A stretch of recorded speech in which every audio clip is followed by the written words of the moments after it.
So, dito tayo ngayon sa bagong topic natin. So, going common to uncommon. So, yan yung ating gagawin ngayon. So, wala mo ng fancy effects yung video natin. Ang meron lang sa atin ngayon ay isang common band. Ituturo ko sa inyo yung mga ginawa ko para nakapag-breed ako ng dalawang uncommon dragon na mas mura. So, panoodin natin to guys para malaman natin kung paano yung ginawa. So, basically, bago natin gawin yung parang roadmap niya, puntahan muna natin yung ating white paper. So, pupunta tayo sa may breeding ng dragons para makuha natin yung parang exact stat niya dun sa huling dragon. Sabi dito sa white paper, the outcoming dragon status will remain equal to the creator's dragon average stats plus 20%. So, base sa pagkakaintindi ko dito, yung next generation na dragon is ganito. Kunwari yung generation ng dragon is X yung dragon. So, dalawa kung paano yung average nila. Yung unang mga dragon natin kasi is 30 plus 30. So, yung average, dalawang dragon yun. So, divided by 2. So, yan yung pagkakaintindi ko. So, at stat ng dragon ng isa, stat ng dragon ng pangalawa, yung average nila, yan. Times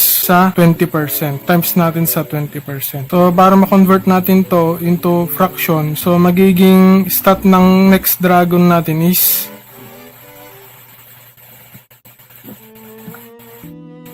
times 0.2.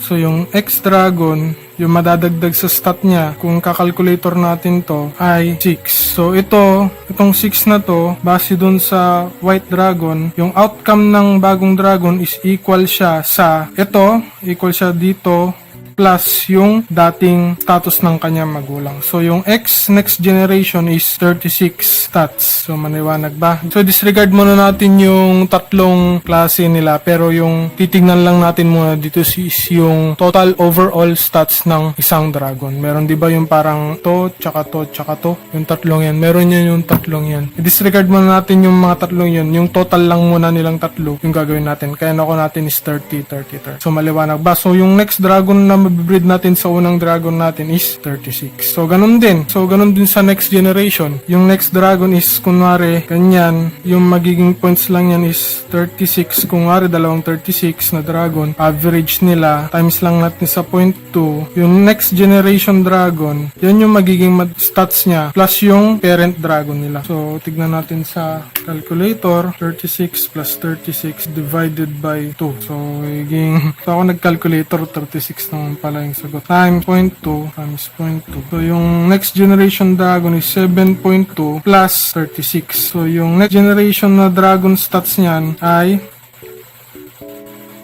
is equal to 43.2. Ito, since rin-round off nila yan, madi-disregard to. So, yung talagang stat lang ng dragon is 43. So, ano bang kailangan natin para maging yung common natin ay mapapunta natin sa uncommon? Kung babalikan natin yung ating white paper, ang kailangan para maging uncommon yung dragon is yung stats niya ay between ng 50 to 89. So, kung makikita nyo dito sa second generation ng anak, 43 pa lang siya. So, abot tayo hanggang sa third generation. Ganon yung gagawin natin para makuha natin yung pangatlong dragon. Ito yung aking equation. Ewan ko kung tama yung pagkakaintindi ko dito sa equation ko niyan. Sabi kasi average. Dalawa lang naman yung i-breed mong dragon. Kung tatlo yun, 30 plus 30 plus 30 over 3. Ganun lang naman yun, di ba yung average? Yung 20% nun plus yung original ng overall stats ng kanyang magulang. So yun. So simulan na natin. Maliwanag to. Kung hindi nyo masyadong nagets ito, i-playback nyo na lang ulit ito kasi nga, ito naman yung parang sabihin na natin yung technique guide ko,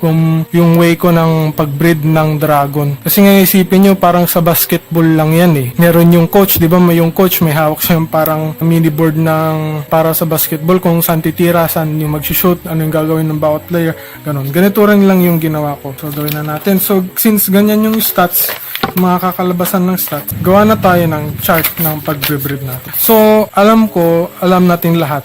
Kahit isa sa atin, ayaw natin ng tatlong Earth Dragon. Gusto lang natin either air or fire. O kaya, pinakamahalaga sa lahat is yung fire. Kaya ang ginawa ko is puro fire. Puro fire lahat ng ginawa kong emblem. Kunwari, itong si F, ito si Common Dragon yung first. Yung unang free dragon mo. Tapos yung A, ito yung dragon mo na air. So, yung stat nito, pag pinag-total mo lahat is 30. Yung stat nito, pag pinag-total mo lahat is 30. So, sa unang breed nila is 5 CYT lang yung kailangan mo. Ano nang kalalabasan ng stat nito base dito sa aking equation? Ang magiging stats niyan ay magiging pangalan ng dragon nila ay FA36. Yung iba o kaya minsan yung akin, yung stat nito is 35. Pero yung kay Mrs. ko hindi 35 yung stat na lumabas sa kanya 36. Kaya yun lang kay Mrs. yung susundan ko.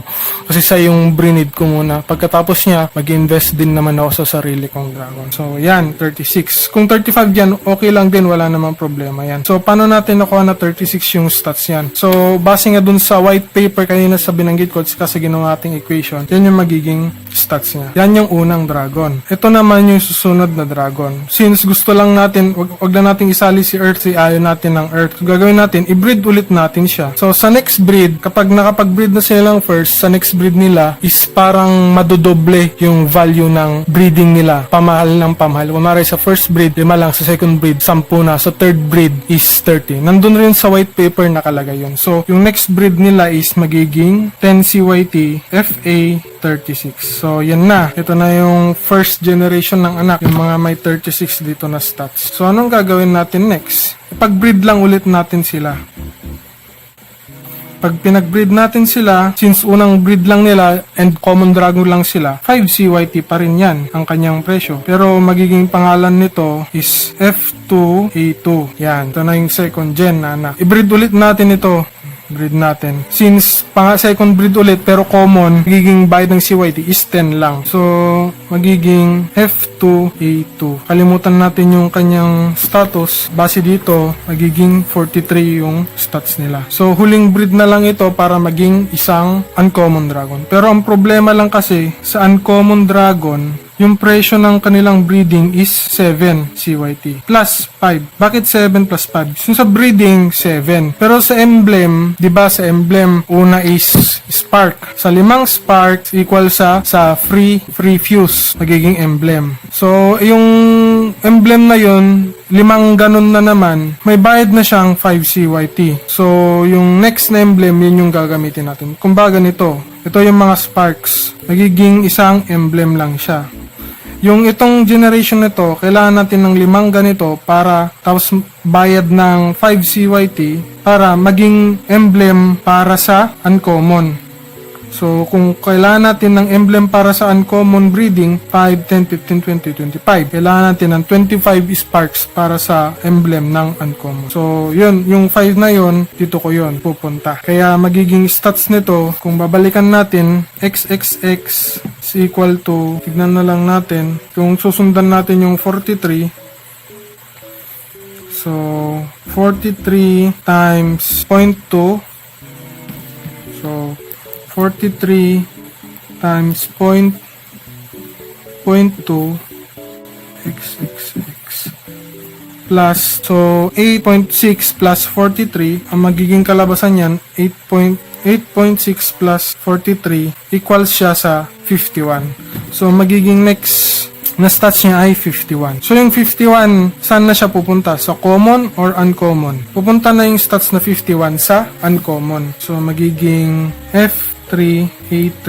Sa akin lang to yan lang yung nilagay yung pangalan para ma-distinguish natin sila. F3A3, yung stat niya is 51. So, pasok na siya sa uncommon. So, gusto pa natin ng isang uncommon na dragon. Ulitin kaya natin ito yung process from dito na. Huwag na nating sundan yung process from dito. I-breed na lang ulit natin yung dragon na ito at saka yung dragon na yon. Pero mas mahal lang ng konti yung kanyang breeding. So, ang alam ko, 14 nata na CYT. Nakalimutan ko na. 14 CYT plus 5 dahil sa emblem price niya. Magkakaroon ka na ng isang uncommon. So, problemahin nyo na lang is yung third. Pwede rin nyo naman gawan din ng third to. Mas mapapamura kayo pero uncommon. Pero, ang problema lang kasi, magiging same silang dragon. Pero, sa akin, wala namang problema yun kung ang habol mo is yung rarity lang ng iyong account. So, ganun lang.